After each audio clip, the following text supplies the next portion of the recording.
सतमोला कवियों की चौपाल का आज परम सौभाग्य है जब ये एपिसोड 1.5-2 महीने बाद आपके पास पहुंचेगा, क्योंकि ऑलरेडी पाइपलाइन में हमारे एपिसोड काफ़ी पड़े रहते हैं, तो वो अगस्त मास आ जाएगा। हमारा साधारण सा व्यवहार और आपका हमारे पे बना हुआ अटूट विश्वास 15 अगस्त 2026 को 23 वर्ष पूर्ण कर रहा है। और इस अवसर पर ये हमारा परम सौभाग्य है, इसके साक्षी बनने जा रहे हैं दिल्ली पब्लिक लाइब्रेरी बोर्ड के चेयरमैन, जो संस्कृति मंत्रालय के अंतर्गत स्वायत्त संस्था है।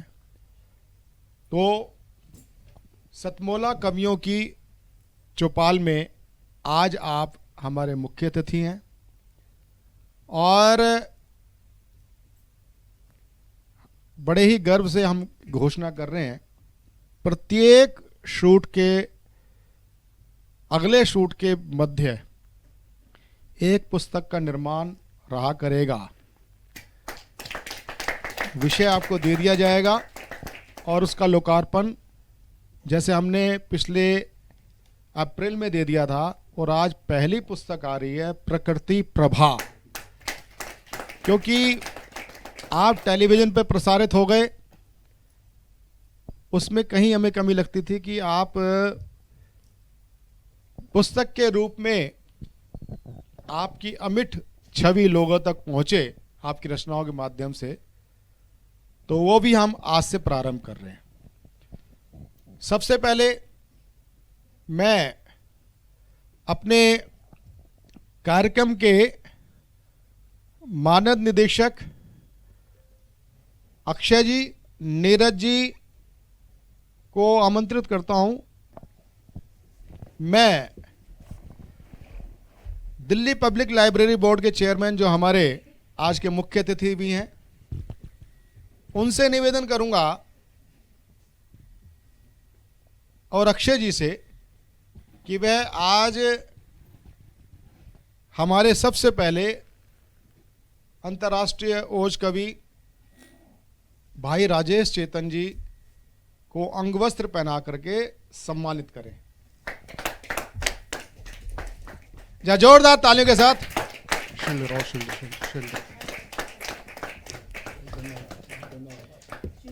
पंकज पांडे जी आ जाएं और सुरेंद्र नंदा जी भेंट करें उनको सतमोला की का एक पैक। सुरेंद्र बल्ला जी सामने देख के, सामने देख के।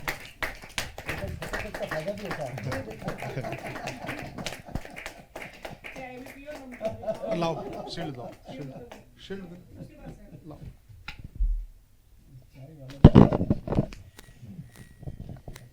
जरा जोरदार ताली तो बजाइए एक बार। सतमोला कवियों की चौपाल में अब वो स्वर्णिम पल आ चुका है कि हम श्री राजेश चेतन जी को आज हम सम्मानित करने जा रहे हैं। वह केवल भारतवर्ष के ही नहीं और केवल दक्षिण एशिया के नहीं, वरन अंतर्राष्ट्रीय विश्वविख्यात आप ओज के कवि हैं। आपकी अनेक पंक्तियां, अनेक धर्माचार्य प्रवचक आपकी कविताओं की पंक्तियों को कोट करते हैं। अभी मैं धीरेन्द्र शास्त्री जी की कथा का मैं बड़ा प्रशंसक हूँ। मैं सुबह और शाम जब भी मैं पूजा करता हूँ तो एक तरफ पूजा चल रही होती है और एक तरफ उनकी कथा चल रही होती है, और कभी कभी कथा सुनते सुनते हंसी भी छूट जाती है और कभी आंसू भी आ जाते हैं। तो जिस पंक्तियों से मैं पूजा करते करते आंसू छलक आए, तो धीरेन्द्र शास्त्री जी वो पंक्ति बोल रहे थे, राम वन गए तो बन गए। तो ऐसी पंक्तियों के रचयिता राजेश चेतन जी हैं। सतमोला कवियों की चौपाल श्री राजेश चेतन जी को जो कि विश्वविख्यात ओज कवि हैं और प्रेरक वक्ता हैं। और आज सतमोला कवियों की चौपाल श्री रामधारी दिनकर स्मृति सम्मान प्रदान करती है। सुमित भसीन जी से आग्रह है, कृपया अपने कर कमलों से सम्मानित करें। जरा जोरदार तालियों के साथ। वो क्षण आ गया है कि जिसकी मैंने आज आपसे चर्चा की थी। पहला काव्य संकलन सतमोला कवियों की चौपाल का, वो अपने माननीय मुख्य अतिथि विशिष्ट अतिथि राजेश जी और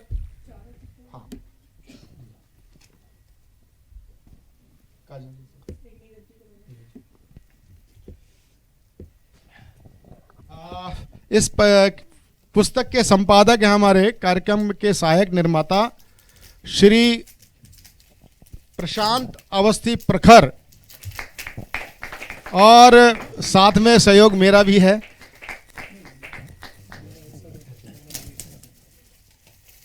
जरा जोरदार तालियों के साथ।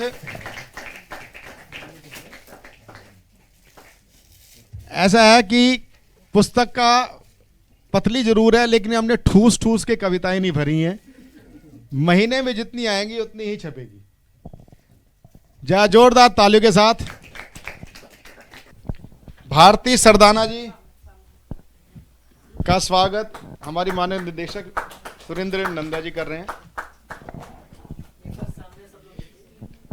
बबीता नागर छावड़ी, आप भी गुरुग्राम से पधारी हैं। जरा जोरदार ताली के साथ उनका अभिनंदन करें, स्वागत करें। हाँ please please please.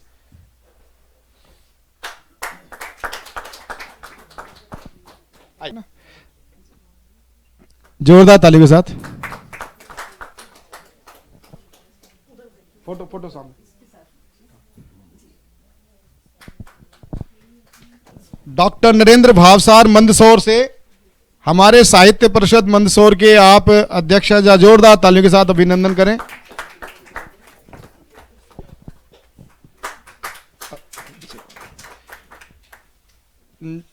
Narendra Singh Rathore जी, आप भी साहित्य परिषद के हमारे वरिष्ठ पदाधिकारी हैं। आप मंदसौर से, आप भी नंद किशोर दोनों नरेंद्र हो गए। हाँ। तो दो नरेंद्र। अच्छा, ये वैसा।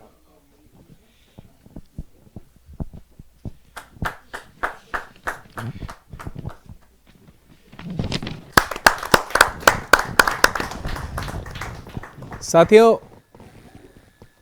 कविता जब आप सुनते हैं तो अक्षत धूप हवन है कविता, और ध्यान साधना भजन है कविता। ब्रह्मा जी ने लिखे जितने उतने जन्म मरण है कविता।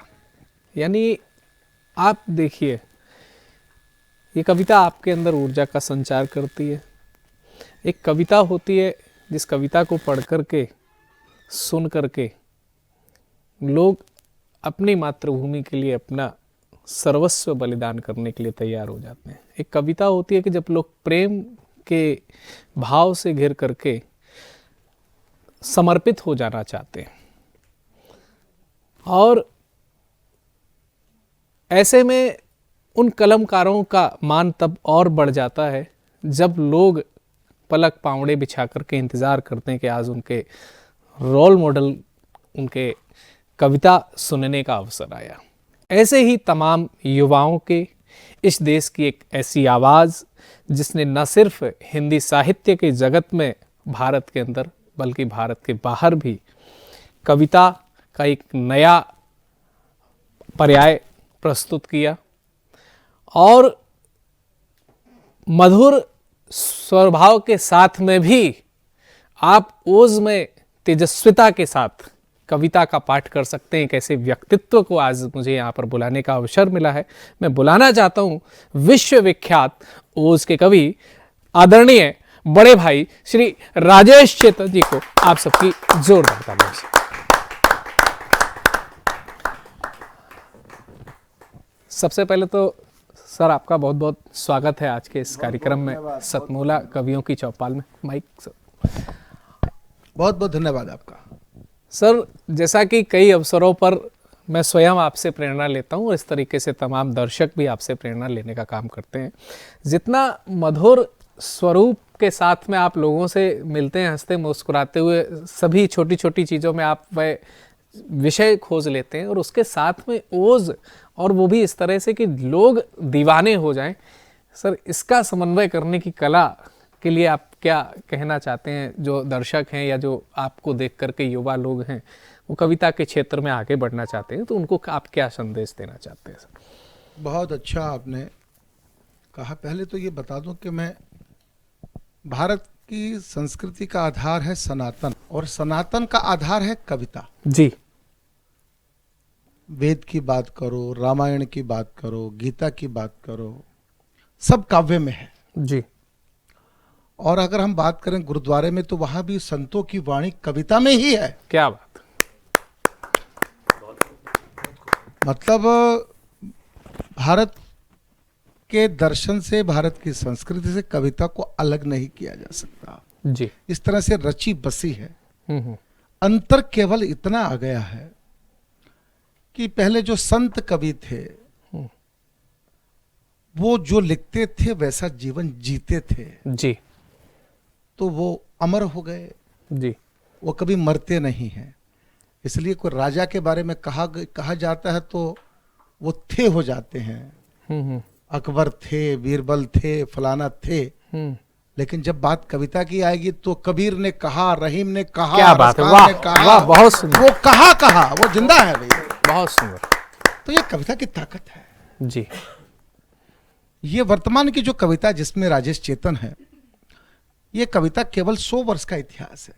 जी। कवि सम्मेलन जिसको कहा गया, भारत में 140 करोड़ की आबादी में जो विश्व के सब देशों में यात्रा करते हैं, मुख्य धारा के जिसको कवि कहा गया, 140 भी भारत के पास नहीं है। थोड़े से कवि हैं, लेकिन लिखने वाले बहुत हैं। लिखने वाले बहुत हैं। तो मैंने जब सर्च किया ऐसा क्यों होता है, तो सर्च करने पर ध्यान में आया कि पब्लिक से कनेक्ट करके बात करना, 1.5-2 घंटे की परीक्षा कवि की होती है, उसमें पब्लिक को कनेक्ट करके रखना, तालियों का पहाड़ खड़ा कर देना, ये कला है। जी। ये कला है, और ये कला सबके पास नहीं है। जी। तो मुझे लगता है कि जो कविता लोकप्रिय हुई है पिछले 50 वर्षों में, पिछले 100 वर्षों में, वो ये जो मंचीय कवि थे, जिनको शब्द दिया गया मंचीय कवि। जी। जी। और कई बार ये भी होता है कि हिंदी साहित्य के लोग मंचीय कविता को पसंद नहीं करते हैं, उसको दोयम दर्जे की कविता मानते हैं वो लोग। जी। जरूर होगा। इसका मैं एक उदाहरण दे देता हूं। जैसे एक शास्त्रीय संगीत है और एक बॉलीवुड संगीत है। जी।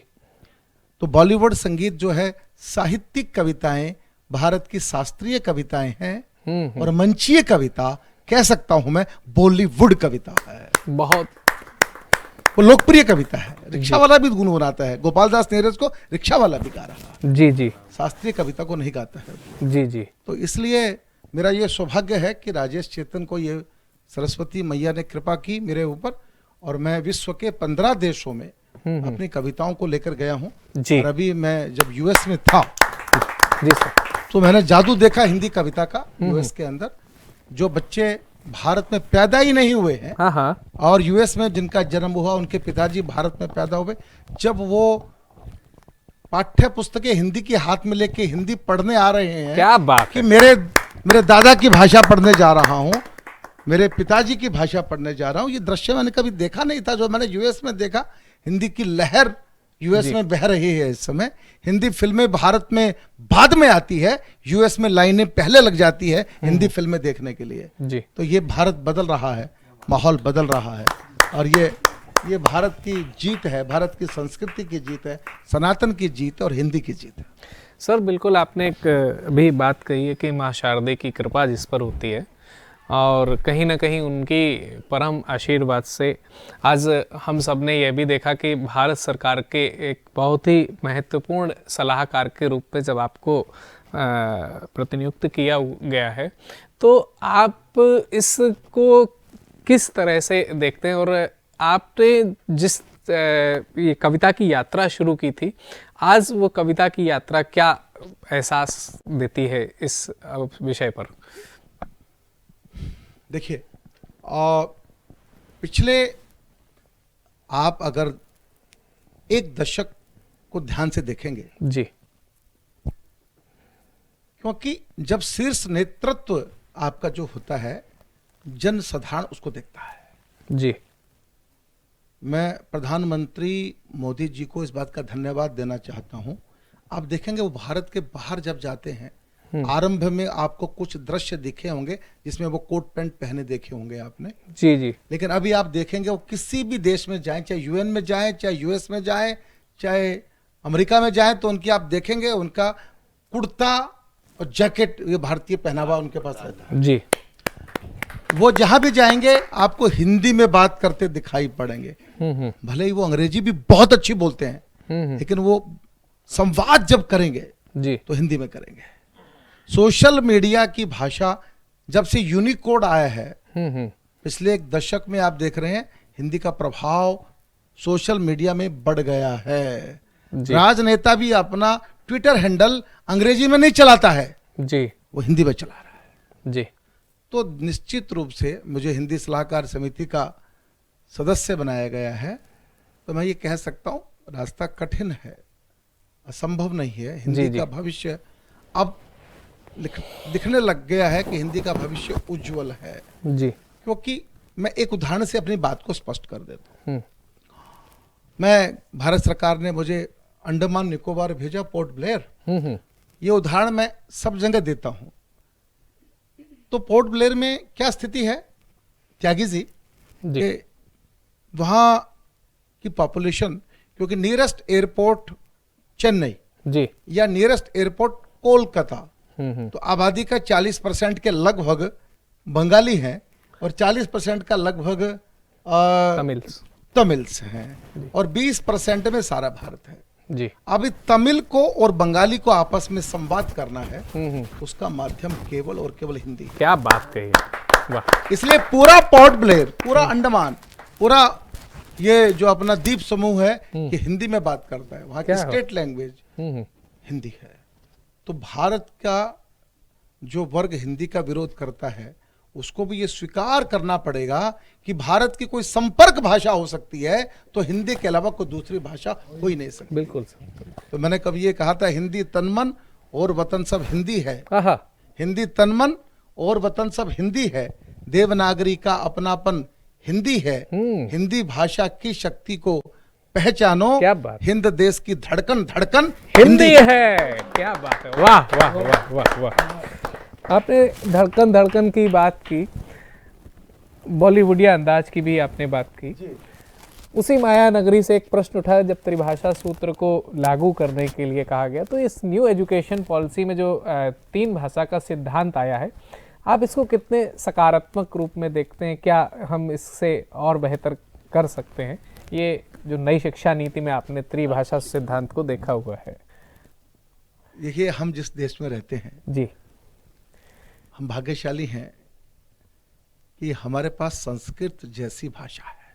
वाह। विश्व के अन्य देशों में जाएंगे, त्रिसूत्री छोड़िए, एक भाषा भी उनको ठीक से नहीं आती है जी।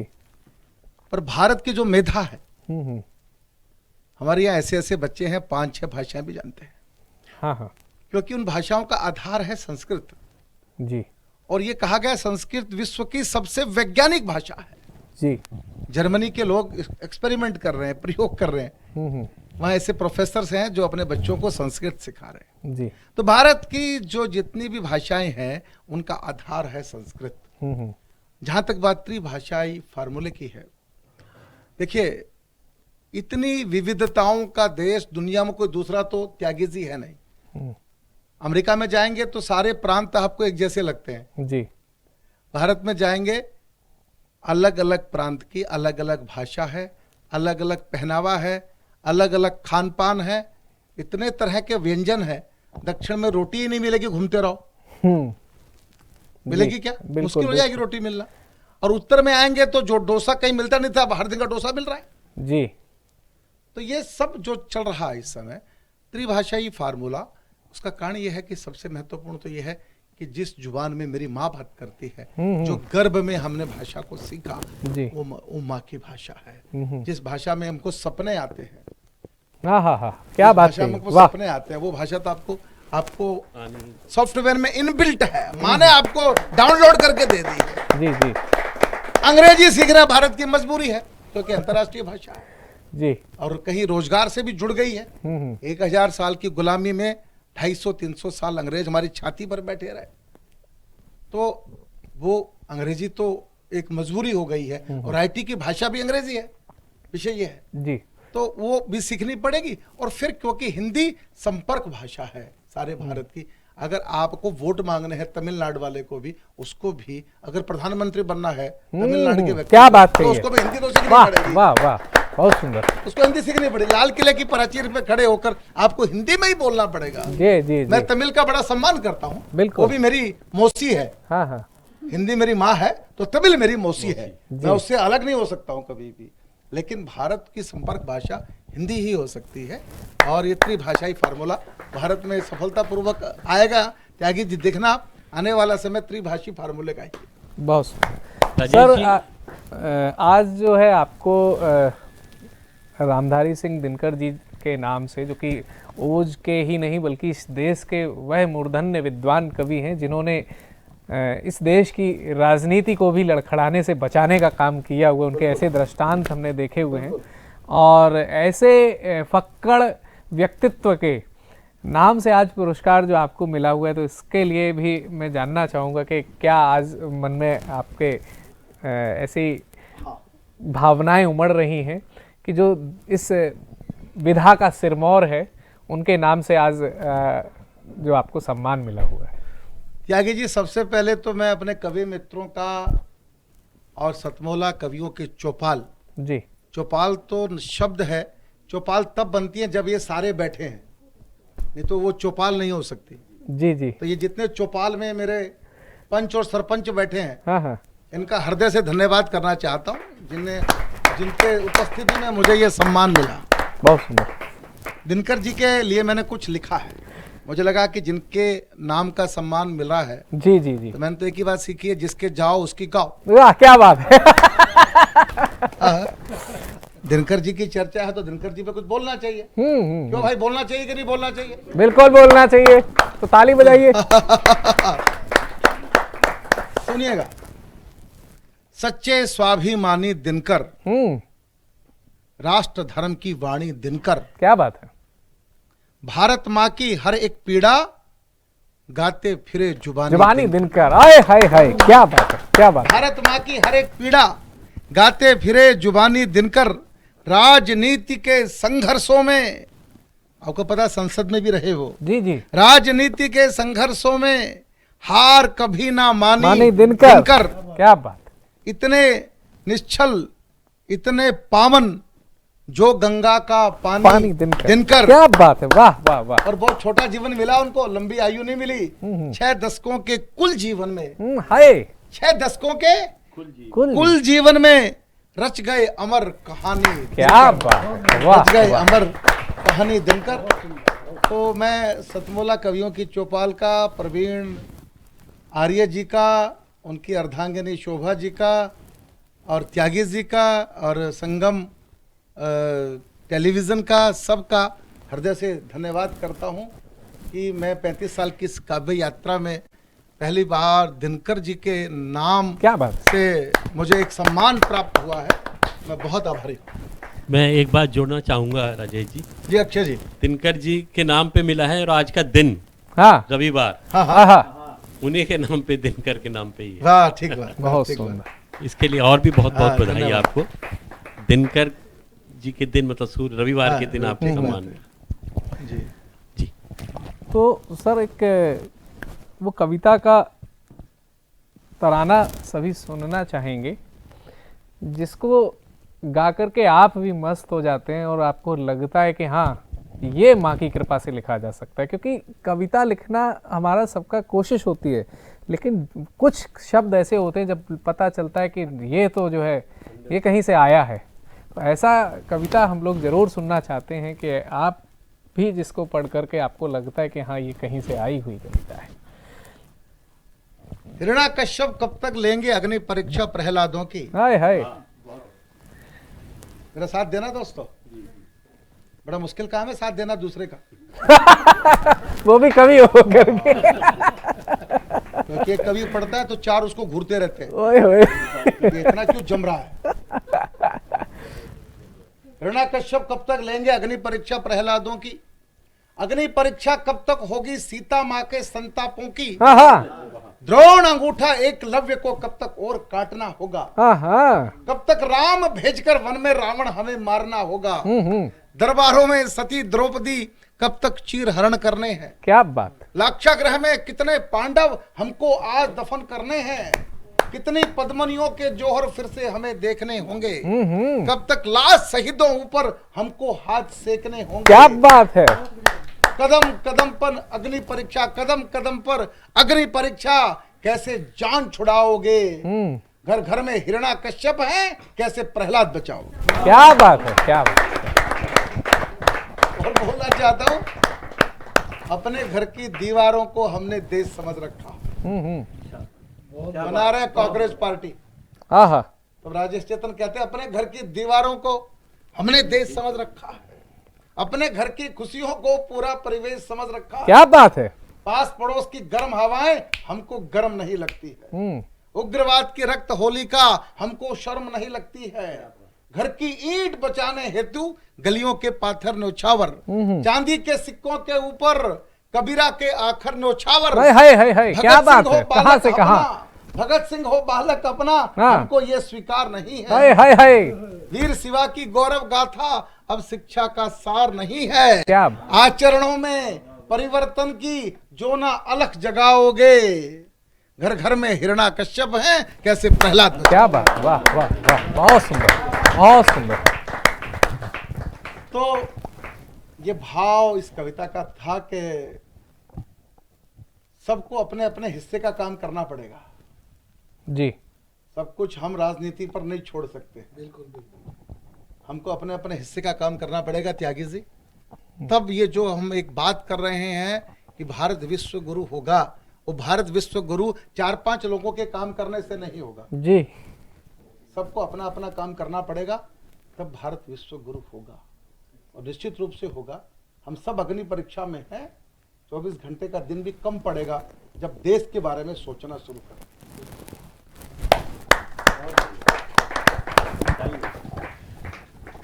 सर एक विषय और है आपके संदर्भ में, जैसा कि देखा जाता है कि लोग जब कविता पढ़ने लगते हैं तो वो मानते हैं कि अब हम हो गए स्वयंभू, इस तरीके का।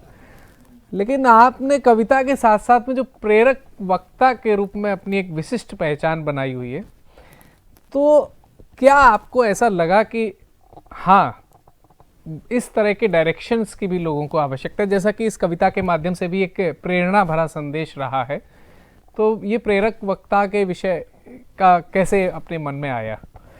भारत में 2 चीजें महत्वपूर्ण हैं, एक है गीता और एक है रामायण जी। ये 2 पब्लिक स्पीकर नहीं होते, मोटिवेशनल स्पीकर नहीं होते, तो ये दोनों ग्रंथ भी नहीं होते। क्या बात है। एक का नाम है श्री कृष्ण, ओहो। दूसरे का नाम है जामवंत। ये दोनों मोटिवेशनल स्पीकर हैं जिनसे मैंने सीखा। आप देखिए अर्जुन खड़ा है हमारे हरियाणा की धरती पर। ये जो कविता का संस्कार है, ये जो कवि सम्मेलन आरंभ हुए, ये 100 साल पहले शुरू नहीं हुए। इसका इतिहास है 5000 साल पुराना जी। पहला कवि सम्मेलन में हरियाणा का हूं, भिवानी का, हमारी धरती पर हुआ कुरुक्षेत्र में जी। श्री कृष्ण खड़े रहे, उनको सुनने कोई गया ही नहीं। तो आज के हमारे युवा क्या कहां से कहां पहुंचा है। युवा कवि निराश होते हैं कि हमको कोई सुन नहीं रहा। अरे भाई, भगवान को सुनने के लिए भी कोई नहीं गया था। क्या बात है। वाह वाह, कहां से कहां। क्या बात कर, कहां से कहां। एक अकेला अर्जुन था एक अकेला अर्जुन, वो भी मुश्किल से फंसा था, वो भी सुनने कहाँ गया। भगवान उसमें अकेले खड़े थे, वो भी रोता पीटता आंसू बहाता हुआ उनके सामने जाके खड़ा हो गया था। व्यवस्था थी उसकी भी, जी भगवान को सुनने कोई नहीं गया। एक अकेला अर्जुन फंसा, पर एक वक्ता और एक श्रोता, हाँ दो ही थे। पर कैसी कविता हुई दोस्तों, ऐसी कविता हुई जिसके ऊपर 100 नोबेल पुरस्कार न्योछावर किए जा क्या सकते बात हैं, है। जिसका नाम है श्रीमद् भागवत गीता। जी ये था मोटिवेशनल भगवान कृष्ण का लेक्चर, जिसको सारी दुनिया कोट करती है। जितनी टीकाएं, जितनी टिप्पणियां, जितनी समीक्षाएं गीता पर हुई है, दुनिया में किसी ग्रंथ पर नहीं हुई है। ये भारत की शक्ति है, क्या भारत बात की है। ताकत। और दूसरी बात करूं तो रामायण, वहां भी एक मोटिवेशनल स्पीकर है। रामायण में सबसे महत्वपूर्ण क्या है, सुंदरकांड। यस और नो? यस। सुंदरकांड से महत्वपूर्ण कुछ नहीं है। सबसे ज्यादा महत्व सुंदरकांड को मिलता है। क्यों मिलता है? क्योंकि पहली चौपाई है जामवंत के वचन सुहाए, सुन हनुमंत हृदय भाए। और हनुमान जी खड़े हैं जामवंत के सामने, बूढ़ा जामवंत बेचारा। एक बूढ़ा क्या कर सकता है, बता रहा हूं मैं आपको। जामवंत खड़े हैं, हनुमान जी बिल्कुल सब कुछ भूल गए हैं, उनके सब बातें भूल चुके हैं। जामवंत उनको बताते हैं कि हनुमान जी आपके पास ये शक्तियां हैं, कहाँ खोए हुए हो जी। मुझे लगता है कि जामवंत के वचन सुनने के बाद एक हनुमान वो हैं जो जामवंत से पहले के हैं, एक हनुमान वो हैं जो जामवंत के बाद के हैं। क्या बात है, दोनों में जमीन आसमान का है। बहुत। इसलिए मैं ये मोटिवेशनल जो स्पीच मैंने देनी शुरू की, मुझे लगा कि भारत के ये दोनों जो मोटिवेशनल स्पीकर हैं, एक श्री कृष्ण है और एक जामवंत है। और आप सबसे भी मैं प्रार्थना करना चाहता हूं आज के इसमें जीवन में एक जामवंत, एक श्री कृष्ण जरूर रखिएगा। क्या बात कही है, बहुत सुंदर, बहुत सुंदर, जरूर रखिएगा। इसलिए मैं इसमें त्यागी साहब इस क्षेत्र में आया। बिल्कुल बिल्कुल। तो आपने देखा होगा कि इस सतमोला कवियों की चौपाल में एक संकल्प लेकर के हमारे बीच में, चाहे वह जामवंत की भूमिका हो चाहे श्री कृष्ण की भूमिका हो, मैं भी यहाँ पर एक बहुत ही शुरुआत में जब आया तो मैं एक नवांकुर कवि के रूप में आया, लेकिन उन्होंने मुझे सिखा करके और समझा करके, नहीं बेटे ऐसे नहीं बेटे ऐसे, और आज मैं आपसे बात कर पा रहा हूँ, ये कहीं ना कहीं उनके ही प्रेरणा है। आज भी उन्होंने बोला कि आपको, मेरे को पहले से नहीं पता था। तो इस तरह से जो ये संकल्प चल रहा है, आज 23 वर्ष पूरे हो चुके हैं, इस यात्रा को आप कैसे देखते हैं? 1925 में एक डॉक्टर था MBBS, उनका दिमाग खराब हुआ, उन्होंने कहा कि मैं बच्चों को खिलाऊंगा। लोगों ने कहा कि आप कलकत्ता से मेडिकल करके आए हैं, MBBS उस समय होते कितने थे, अरे प्रैक्टिस कराओ। उन्होंने कहा था मैं तो देश का इलाज करूंगा। तो लोगों ने बेवकूफ कहा उनको जी, ये क्या काम कर रहे हैं। वो पार्क में जो बच्चे खिलाया करते थे उसका नाम था राष्ट्रीय स्वयंसेवक संघ। आज वो दवा सारा भारत, क्या बात है, क्या बात है। और भारत ही नहीं खा रहा, 50 देश खा रहे। क्या है उस समय पागल का, ऐसे ये प्रवीण आर्य जी हैं। जब इन्होंने ये काम शुरू किया तो कहा लोग पागल है, क्या करेगा ये। आज ये सतमोला कवियों के चौपाल जी जी उस पागल आदमी को जो समझा करते थे, आज पूरी श्रृंखला खड़ी होगी पागलों की। क्या बात है, वाह वाह। कोई भी काम आप कंसिस्टेंटली करेंगे, लगातार करेंगे जी, तो परिवर्तन होगा। सिंपल सी बात यह है। कविता के क्षेत्र में 100 वर्षों की यात्रा कवि सम्मेलन की हो गई है। डिजिटल दुनिया में जो प्रयोग प्रवीण आर्य जी ने किया है, मेरे विचार से किसी ने भी नहीं किया है। क्योंकि ये जो नवांकुर है, जी जी, हमारे जो बड़े बड़े कवि हैं ना, वो उनमें खुद में तो बहुत फायर होती है, पर वो किसी के लिए एम्पलीफायर नहीं बनते। क्या बात कही है आपने। उनमें तो फायर होती है, पर वो एम्पलीफायर बनना आसान नहीं है दोस्तों। सही एक बात समझ लीजिए, जीवन में 2 तरह के लोग होते हैं। एक वो होते हैं जो सुबह घर से सीढ़ी लेके निकलते हैं, और जो मिलता है चढ़ ऊपर, मैं तेरे साथ खड़ा हूं, सीढ़ी मैंने पकड़ रखी, तू घबरा मत, चढ़ जा। एक वे होते हैं जो घर से सांप लेके निकलते हैं जो सीढ़ी पे चढ़ रहा होता है उसके पीछे सांप लगा देते हैं। ये चढ़ेगा कैसे, मैं देखूंगा इसको।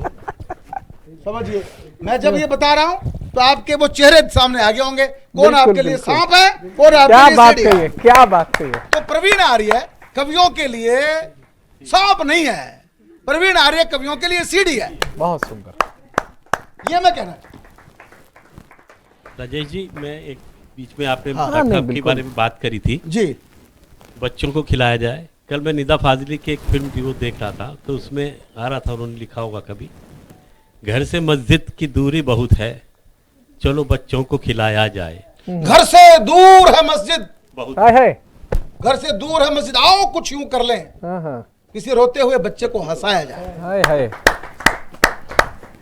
तो ये देखिए, आप सामने देख ही पा रहे हैं, केवल अपनी ही कविताएं नहीं याद रखनी है, जो हमें विरासत में मिला है उसकी भी जिम्मेदारी बनती है। तब आप कहीं त्यागी जी, मैं 32-35 साल से मंच का संचालन कर रहा हूँ। जी जी जी अगर दूसरों की कविता याद नहीं रखूंगा तो संचालन कर ही नहीं पाऊंगा। जी जी जी।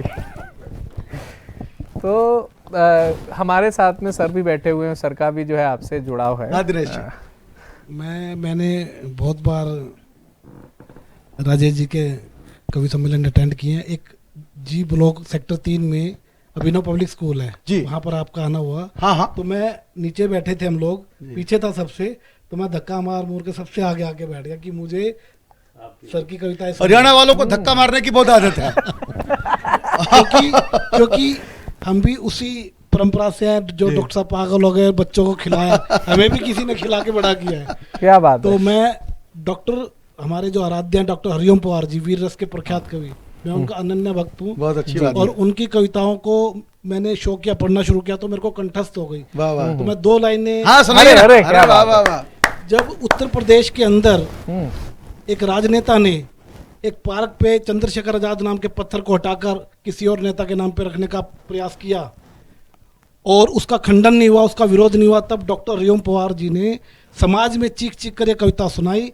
और तब तत्कालीन प्रधानमंत्री श्री अटल बिहारी वाजपेयी जी ने उनको बुलाकर पूछा कि डॉक्टर साहब ऐसा क्या हुआ। तब उन्होंने बताया और उस राजनेता से पूछा गया कि तुमने इतनी गंभीर गलती की तो क्यों की।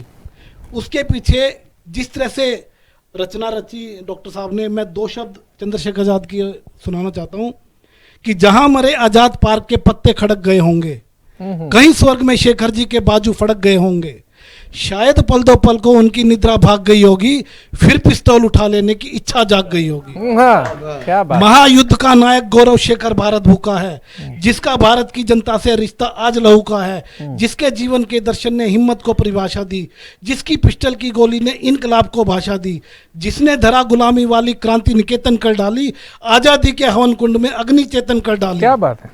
आजादी के कारण जो गोरों से कभी लड़ी है रे, दिल निकाल के किस तरह से रखा है। और मैं बड़ा भावुक हो जाता हूँ इन शब्दों को सुनकर कि आजादी के कारण जो गोरों से कभी लड़ी है रे, शेखर की पिस्तौल किसी तीरथ से बहुत बड़ी है रे। वाह शेखर। वाह। क्या बात है दिनेश जी, पूरी कविता याद कर रखी ये है। होते हैं अच्छे श्रोता जो कवियों को एक बेहतर कवि बनने की प्रेरणा देते हैं। आप देखिए, बहुत से कवि, क्या हम ही लोग ऐसे होते हैं जो अपनी ही कविता याद नहीं होती, और ऐसे श्रोता अगर मिलते हैं तो ऐसे श्रोताओं के लिए भी मैं चाहूँगा कि एक बार जोरदार ताली होनी चाहिए।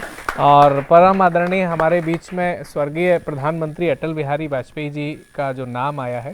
सर, कवियों का तो ऐसा माना जाता है कि आज ये आदर्श है वो आदर्श है, लेकिन हमारा तो कवि ही प्रधानमंत्री बनकर के ऐसा एक मुकाम यहाँ पर स्थापित कर गया है कि जिस दिशा पर आज चल करके हम इस विकसित भारत की संकल्पना को देख पा रहे हैं, उनसे कवियों को क्या प्रेरणा लेनी चाहिए और वह कितने प्रेरक साबित होते हैं हम सबको इस मार्ग को और बेहतर बनाने के लिए। उनके साथ कविता पढ़ने का सौभाग्य मुझे भी मिला। वाह। अटल जी अजात शत्रु थे, भरी दोपहरी में अंधियारा, आहा, सूरज परछाई से हारा, अंतर तम का नेहे निचोड़े। जब 2 सीटें आई थी तब लिखा था अटल जी ने, भरी दोपहरी में अंधियारा, सूरज परछाई से हारा, अंतर तम का नेहे निचोड़े, बुझी हुई बातें सुलगाए, आओ फिर से दिया जाए। क्या बात। तो ये अटल जी की पंक्तियां हैं। 2 सीटें जब आई थी, आज सरकार है, 10 साल हो गए, अपोजिशन ये सोच रहा है ये कब जाएगा। लेकिन अटल जी ने जो नींव रखी, जो काम किया, तो एक कवि हृदय व्यक्ति का विशाल दिल होता है, जी। पूरी दुनिया को वो अपनी बना के चलता है। और अटल जी के बारे में तो यह है कि वो राजनीति के में उस शुचिता के प्रतीक थे। एक वोट कम रहा तो सरकार छोड़कर चले गए थे। क्या बात है। हाँ, और आज कल के हमारे नेता ऐसे नहीं है। जी। अटल जी जरूर थे। वो चाणक्य को पढ़ते हैं कि धर्म के लिए कुछ भी करना पड़े पर जीत धर्म की होनी चाहिए। क्या बात। क्योंकि भगवान कृष्ण ने महाभारत के अंदर जो भी किया, किसी को छल से मारा, किसी को बल से मारा, किसी को कैसे मारा, पर अधर्मियों को मारा। बहुत सुंदर। बहुत के खिलाफ खड़े होना, बस। धर्म के पक्ष में तो ये आज के राजनीतिक लोगों का चिंतन है। अटल जी बड़े बड़े हृदय के व्यक्ति थे, पर मुझे लगता है कि आज का जो चिंतन है वो भी गलत नहीं कहा जा सकता। मेरी नजरों में वो सही है। जी। समय और स्थिति परिस्थिति देखते हुए दिनेश भाई वो चिंतन भी जरूरी है। राम जी। का राज्य था, एक कृष्ण का राज्य था। जी जी, तभी ये सब चीजें संभव हो पा रही है। मैं वही चर्चा कर रहा हूँ। अटल जी राम राज्य के प्रतीक थे और मोदी जी थोड़ा कृष्ण भक्त ज्यादा लगते हैं। जी। जी। आप समझिए अभी राम राज्य का काम वहाँ से शुरू हो गया था और अब हम चलेंगे। तो साथियों एक बार जोरदार तालियां। और ये थे हमारे बीच में जिनकी पहचान जरूर एक ओज के कवि के रूप में, लेकिन जब आपसे उन्होंने बातें की, आपने उनको सुना, तो आपने देखा कि विविधताओं से युक्त और किसी भी विषय, चाहे संस्कृत हो, चाहे अध्यात्म हो, चाहे प्रेरक वक्ता के रूप में हो, चाहे रामायण काल हो, हर घटना से जोड़ते हुए, और उन्होंने कहीं ना कहीं आपको सबसे बड़ी जो प्रेरणा दी वो ये प्रेरणा दी कि अगर कुछ जीवन में बड़ा हासिल करना है तो पहले आपको स्वयं पर कार्य करना है और लोगों को आगे बढ़ाने के लिए प्रयासरत रहना है। ऐसे बड़े विशाल हृदयी व्यक्तित्व का आज हम सब लोगों ने विचार सुना। मैं चाहूँगा कि उनके लिए हम जोरदार ताली बजा करके उनका अभिवादन करें कि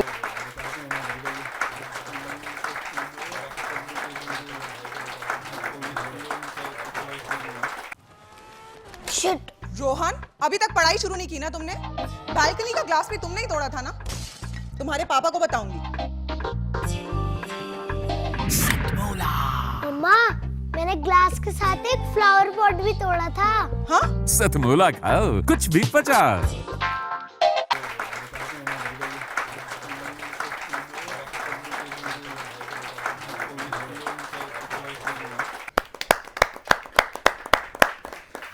अंतराल के बाद में एक बार फिर से स्वागत है आपके अपने मनपसंद कार्यक्रम जिसका नाम होता है सतमोला कवियों की चौपाल। ये चौपाल लगभग पिछले 23 वर्षों से, आपको ये जानकर खुशी होगी, 900 के करीब एपिसोड इस चौपाल के आ चुके हैं और इस प्लेटफॉर्म पर आकर के ऐसे कई चर्चित चेहरे हैं जिन्होंने आज कविता के क्षेत्र को दुनिया में एक नई पहचान दी है। आइए चलते हैं। बात हुई विरह की, बात हुई बिछड़न की, बात हुई त्याग की। तो ये विरह, त्याग, बिछड़न और प्रश्न, सखी ने प्रश्न भी किया, कहीं ऐसा तो नहीं लग गए कहीं जुगाड़ में। तो ये भी चीज़ें रहीं। ये वही भूमि रही चित्रकूट की, जब भगवान राम त्याग की ओर आगे बढ़े। उन्होंने तमाम सुख सुविधाओं को त्यागा। जब वह विरह की ओर भी बढ़े और जब उन पर आरोप भी लगे, लेकिन उन्होंने उन सभी को समेटते हुए एक ऐसा जीवन का निर्माण किया जिस जीवन के निर्माण से आज प्रत्येक व्यक्ति राममय होना चाहता है। मैं उस चित्रकूट की धरती से संघर्षों की गाथा गाने के लिए आमंत्रित करता हूं एक नए स्वर दिनेश दीक्षित संघर्षी को। आप सबकी जोरदार तालियों से। बहुत बहुत आभार प्रशांत जी। सर्वप्रथम सतमौला परिवार के जो सदस्य हैं उन सभी का स्वागत, बंदन, अभिनंदन। ज्ञान की अधिष्ठात्री देवी माँ शारदे को नमन करता हूँ। तत्पश्चात मर्यादा पुरुषोत्तम प्रभु श्री रामचंद्र जी को नमन करते हुए 4 पंक्तियां उन्हीं को समर्पित करता हूँ जो कि उनकी भूमि कर्मभूमि है चित्रकूट। तो वहां से आता हूँ तो 4 पंक्तियां रखता हूँ कि यदि दशरथ बचन न देते तो पुर महल वीरान नहीं बनते।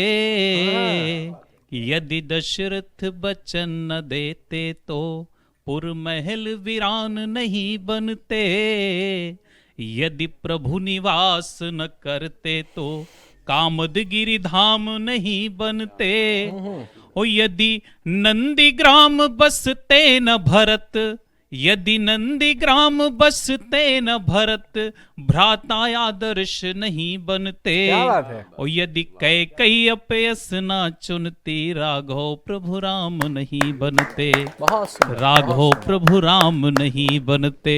चूंकि प्रशांत जी ने भूमिका बना दी है इसी संघर्ष की, और मेरा चूंकि साहित्यिक नाम भी संघर्षी है, तो एक मैं मध्यम क्लास के जो बच्चे होते हैं जो अपने शिक्षा ग्रहण कर रहे होते हैं या लक्ष्य का पीछा कर रहे होते हैं, तो उस समय उनके जीवन में क्या संघर्ष आते हैं, और वो संघर्ष मैं 4 बंदों के माध्यम से, गीत के माध्यम से आपके बीच में रखता हूँ। वो संघर्ष मेरे जीवन में स्वयं शामिल रहा, तो मैं आपके बीच में वो गीत रखता हूँ कि कितने सावन प्यास में गुजरे, कितने सावन प्यास में गुजरे, कितनी रातें जागे हैं। कितने सावन प्यास में गुजरे, कितनी रातें जागे हैं। तुम क्या जानो हम कितना खुद ही खुद से भागे हैं। क्या बात है। हाँ, तुम क्या जानो हम कितना खुद ही खुद से भागे हैं। सबके सपनों के खातिर, बंद समर्पित है कि सबके सपनों के खातिर खुद अपने सपने तोड़े हैं। सबके सपनों के खातिर खुद अपने सपने तोड़े हैं।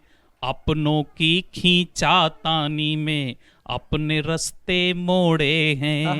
अपनों की खींचातानी में अपने रास्ते मोड़े हैं। दर्द कभी भी दिखा न पाए, कितने बड़े अभागे हैं। दर्द कभी भी दिखा न पाए, कितने बड़े अभागे हैं। अरे तुम क्या जानो हम कितना खुद ही खुद से भागे हैं। और क्या गुजरा कि सबने अपना हाल बताया, मेरा हाल नहीं जाना। सबने सबने सबने अपना हाल बताया, मेरा हाल नहीं जाना। सबकी सुनता रहा हमेशा, पर अपनी ही ना माना। सबकी सुनता रहा हमेशा, पर अपनी ही ना माना। इस उलझन में गुजरा जीवन, रात रात भर जागे हैं। अरे तुम क्या जानो हम कितना खुद ही खुद से भागे हैं। वाह वाह वाह। तुम क्या जानो हम कितना खुद ही खुद से भागे हैं। एक बंद समर्पित करता हूं जो सभी के जीवन में घटित हुआ होगा। जब पिता मेहनत करता है, पुत्र संघर्ष करता है, तो हमेशा उसकी आंखों में वो दृश्य कैद रहता है और हमेशा उस दृश्य को याद करके अपने लक्ष्य की ओर आगे बढ़ता है कि बापू के बूढ़े कंधों पर, बापू के बूढ़े कंधों पर बोझ न देखा जाता था। बापू के बूढ़े कंधों पर बोझ न देखा जाता था। टूटी चप्पल व मैली धोती पर ध्यान मेरा जब जाता था। टूटी चप्पल मैली धोती पर ध्यान मेरा जब जाता था। अपनी अपनी इच्छाओं के सबने नश्तर दागे हैं। अपनी अपनी इच्छाओं के सबने नश्तर दागे हैं। तुम क्या जानो हम कितना खुद ही खुद से भागे हैं। और अंतिम बंद है जिसमें वो प्रेमी अपनी प्रेमिका को जवाब देता है कि इन सारी परिस्थितियों के कारण मैं तुम्हारा वरण नहीं कर पाता, मैं तुम्हारा चयन नहीं कर पाता, वो विशेष बंद है जिसमें वो पूरा उपसंहार है। वो क्या कहता है नायिका से कि तुम ही बताओ तुमको चुनता, इतने उपालंब देने के बाद अंतिम बात कहता है कि तुम ही बताओ तुमको चुनता या अपने परिवार को, तुम ही बताओ तुमको चुनता या अपने परिवार को, या मैं तेरी मांग सजाता या मिट्टी के द्वार को, या मैं तेरी मांग सजाता या मिट्टी के द्वार को। भार विवश हो सदा ही हमने अपने प्रियतम त्यागे हैं, कि भार विवश हो सदा ही हमने अपने प्रियतम त्यागे हैं। अरे तुम क्या जानो हम कितना खुद ही खुद से भागे हैं, तुम क्या जानो हम कितना खुद ही खुद से भागे हैं।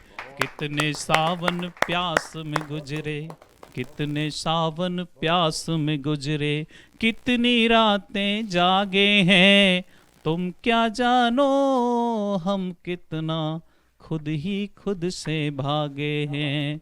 बहुत बहुत आभार, बहुत बहुत धन्यवाद। और ये पीड़ा प्रत्येक युवा की है और इस पीड़ा को जिसने जिया है वही सफल हुआ है, उसी ने उस संघर्ष को भी जिया। बहुत बहुत आभार, बहुत बहुत धन्यवाद। बहुत सुंदर शब्दों के साथ में एक अच्छे भाव की प्रस्तुति। हास्य विनोद में देखा जाए तो सबको समेटते हुए प्यार मोहब्बत की बात कह ही डाली, लेकिन भाव को अगर समझा जाए तो ये वो अधूरापन है जिसको शायद चाह कर भी तमाम लोग पूरा नहीं कर पाते। क्यों? क्योंकि जिम्मेदारियां और कई अन्य विषय भी देखने पड़ते हैं। जो बच्चे आज भी इन भावों को समझते हुए त्याग की परंपरा को निभाने की कोशिश कर रहे हैं, वह वाकई बहुत श्रेष्ठ जीवन के आयाम को अपने जीवन में जी रहे हैं।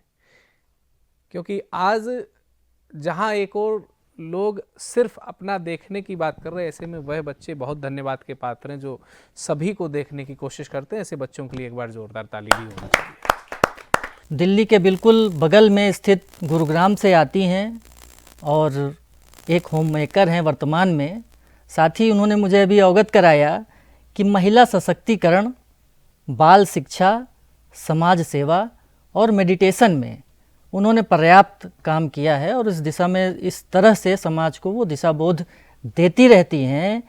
अब उनका परिचय मैं आगे दूं, इसके पहले एक बात बताना बहुत आवश्यक है कि आपके जो पति हैं वो भारत की सेना की सेवा करके अवकाश प्राप्त किया है उन्होंने, और वो नेवी में रहे हैं। अब जब किसी महिला के पति नेवी में रहे होंगे, उन्होंने देश सेवा किया होगा, तो निश्चित रूप से जो उनका इश्क होगा वो फौजियाना ज़रूर हो जाएगा। तो आपकी एक पुस्तक आई, उसका नाम होता है मेरा इश्क फौजियाना। इसके अलावा भी आपकी एक पुस्तक और प्रकाशित हो चुकी है जिसका नाम होता है अक्सर सोचती हूँ मैं। तो बहुत आदर और सम्मान के साथ मैं काव्य पाठ के लिए आमंत्रित करता हूँ बबीता नागर छावड़ी जी को। जोरदार तालियों से अभिनंदन किया जाए।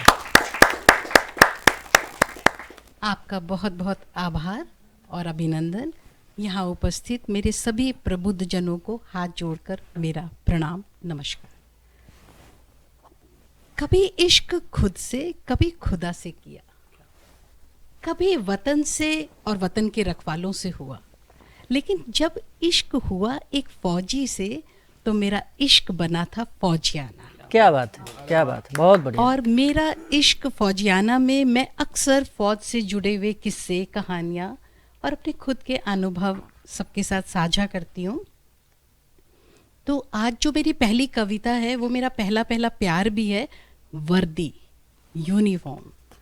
क्योंकि जब आपकी किसी फौजी से शादी होती है तो आपका वर्दी से इश्क होना लाजमी है।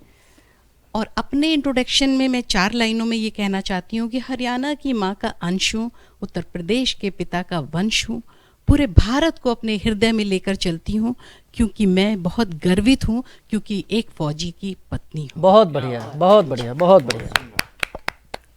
मेरी अलमारी के सबसे मजबूत हैंगर पर बड़ी ही शान से टंगी है तुम्हारी वो सफ़ेद यूनिफॉर्म। क्या बात है। मैं आम बोलचाल की भाषा में बात करती हूँ, हिंदी, इंग्लिश, उर्दू सबको साथ लेकर चलती हूँ। मैं किसी विधा में माहिर नहीं हूँ, बस अपने दिल की बात को बखूबी शब्दों में पिरोती हूँ।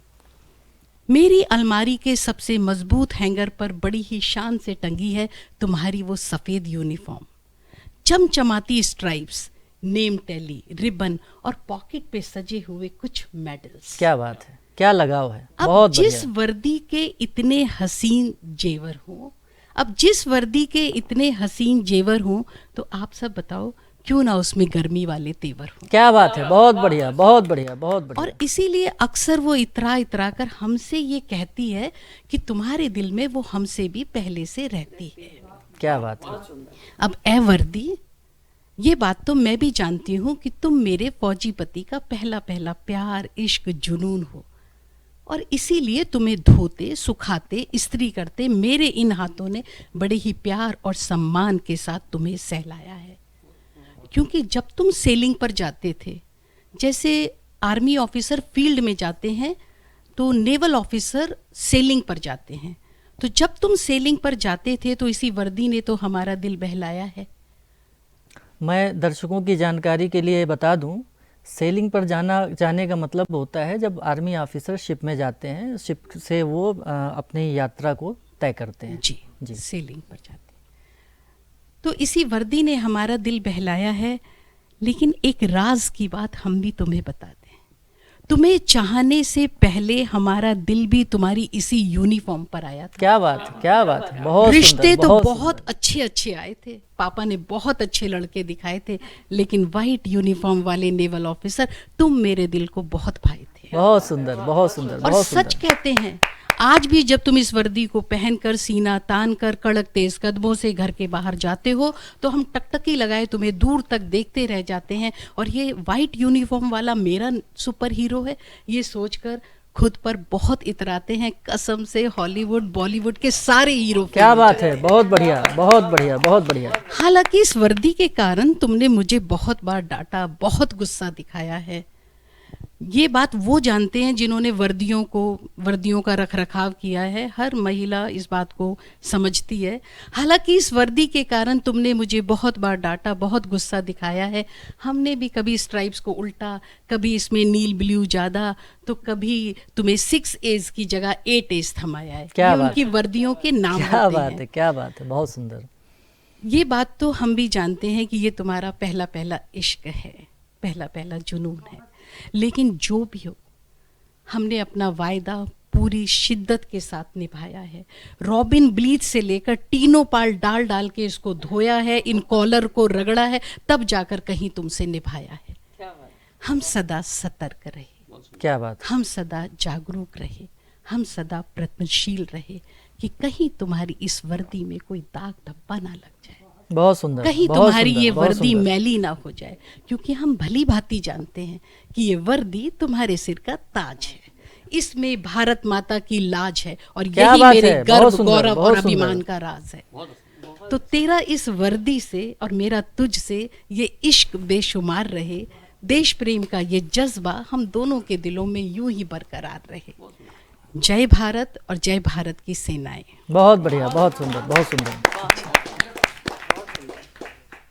मैं एक महिला हूँ, स्त्री हूँ, और हमें ये वरदान होता है ईश्वर की तरफ से कि हमें हर चीज़ को बहुत बारीकी से देखने का, ऑब्जर्व करने का और समझने का, उसके डीप में जाकर उसके एसेंस को निकालने का ये गुण होता है। तो मेरी दूसरी किताब ही है कि अक्सर सोचती हूँ मैं, क्योंकि जब भी मेरे आसपास दैनिक दिनचर्या में कुछ भी हो रहा होता है, मैं उसे देखती हूँ, सोचती हूँ।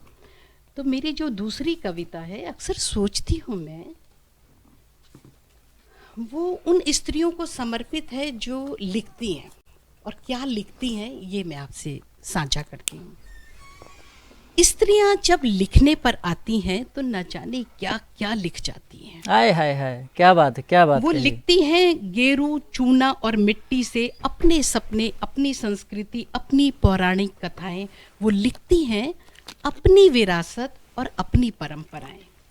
लिखती हैं हल्दी, कुमकुम, रुई से, सूखे तिनके धागों और सुई से, गोबर से लीपती हैं, अद्भुत नमूने उकेरती हैं। लिखने पर आ जाएं स्त्रियां तो न जाने क्या क्या लिखती हैं। जब लिखती हैं श्री लक्ष्मी, श्री गणेश, तब घर में खुशियां बिखेरती हैं। क्या बात है। कुमकुम से शुभ लाभ लिखकर वैभव लक्ष्मी का करती आह्वान है, और गेरू से लिखकर अहोई माता संतान को दीर्घायु करती। बहुत सुंदर, बहुत सुंदर, बहुत सुंदर। लिखती हैं सुस्वागतम, रंगोली भी बनाती हैं, न जाने क्या क्या लिख जाती हैं। बनाकर नित्य नए नमूने घर को खूब सजाती हैं। लिखावट को खूबसूरत बनाने के लिए कहीं नील तो कहीं रंग मिलाती हैं। घर को घर बनाने को न जाने क्या क्या लिखती हैं। लिखती हैं अपनी मनपसंद इबारतें, कहीं गेरू से वर्ली तो कहीं मधुबनी बनाती हैं। हाथ में लेकर बांस को कलमकारी तक कर जाती हैं। बहुत सुंदर। कभी बहुत वृक्षों सुंदर। के तनों पर सतिया वो बनाती हैं। पर्यावरण को सुरक्षित कर सबको सुरक्षित कराती हैं।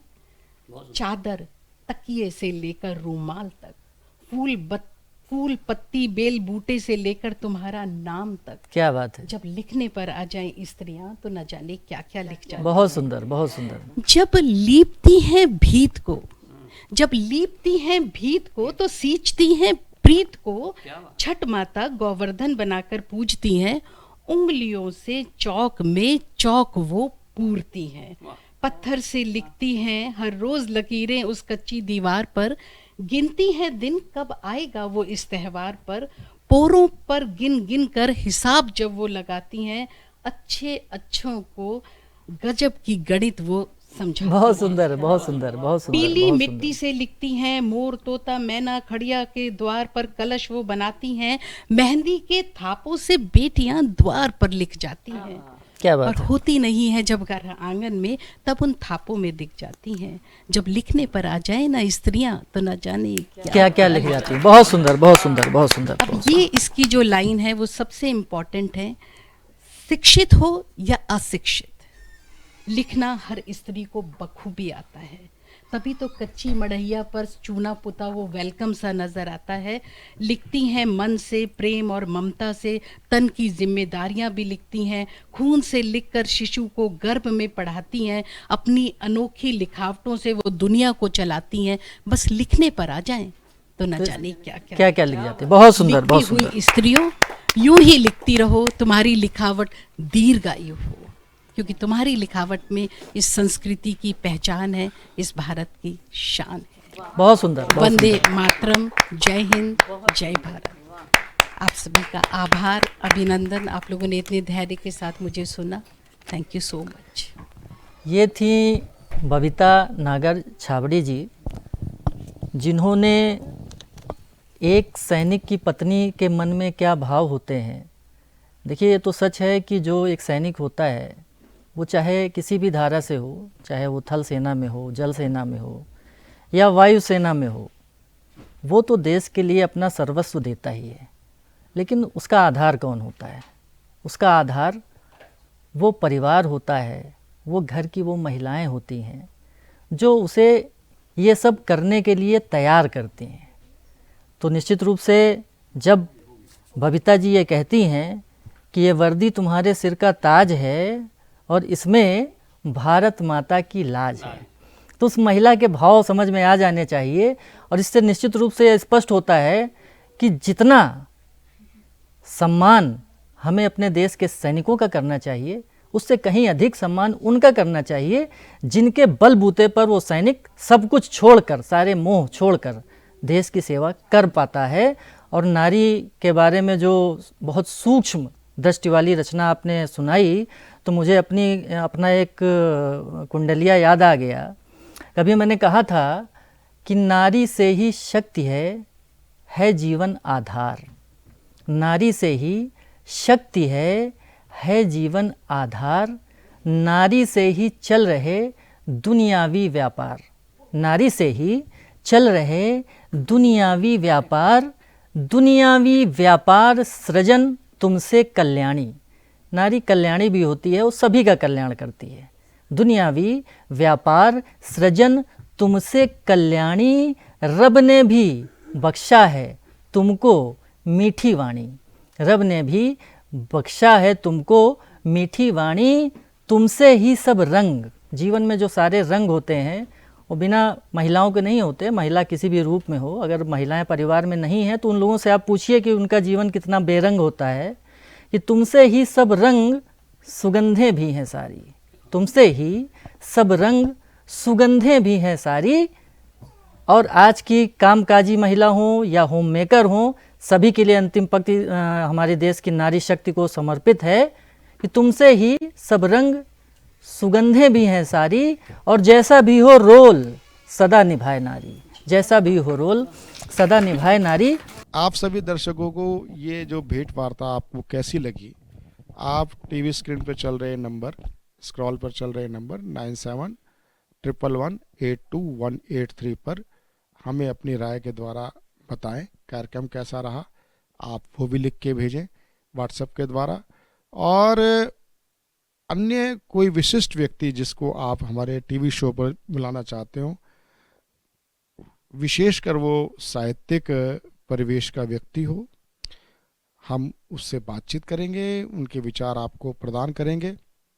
साथ ही यदि आप हमारे टीवी शो से जुड़ना चाहते हैं तो टीवी स्क्रॉल पर चल रहे नंबर 9711182183 पर आप हमें व्हाट्सएप के द्वारा संपर्क कर सकते हैं। टेलीग्राम भी यही है, आप कर सकते हैं। हमारी टीम आपसे तुरंत आपसे संपर्क करेगी। धन्यवाद। मिलते हैं अगले रविवार सतमोला कवियों की चौपाल में।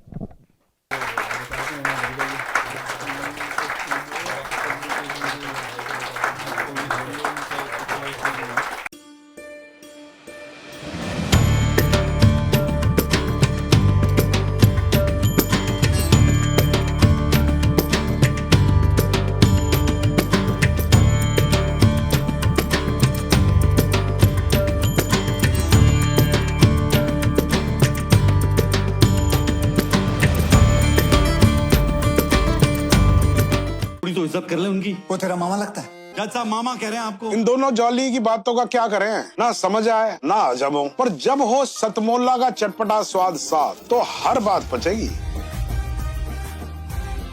मसालेदार केस, चटपटी बातें, एक ब्लॉकबस्टर कॉम्बिनेशन, बिल्कुल हमारी फिल्म जॉली LLB 3 की तरह। सतमोला के साथ सेलिब्रेट करो jolly LLB 3 in theatres from 19 September.